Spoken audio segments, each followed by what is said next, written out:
والمغالطات. كان تعديل الحكومي إلى حدود اليوم. سيد وزير الصحة لم يتحدث لأي وسيلة إعلامية. سي تراوي باقي ما سمعناش في التلفزيون.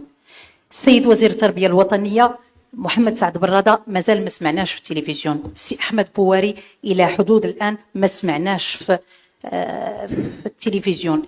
كنتكلم على وزارات اللي كتلامس الانشغالات اليوميه ديال المغاربه.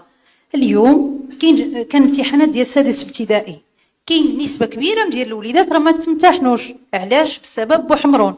ولا وزير التربيه الوطنيه تكلم ولا وزير الصحه تكلم الى حدود اليوم. وغنقول لك بالحرف انه كاعلاميين ولات عندنا صعوبه شديده في الوصول للمعلومه. دابا المسؤول ولينا كنتسناوه تيدوز في مجلس النواب وناخذوا مقتطف.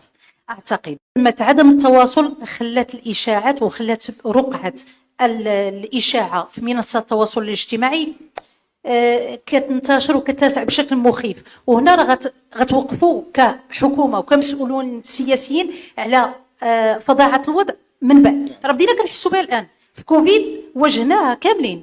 اليوم انا كاعلاميه في التلفزيون كنقول للمغاربه السلام عليكم، كنقول شي حاجه لا يمكن ان تتماشى مع سرعه الاشاعه اللي كتنتشر.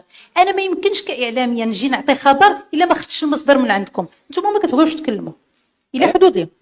انا كنعتقد كحكومه ما كتكلموش.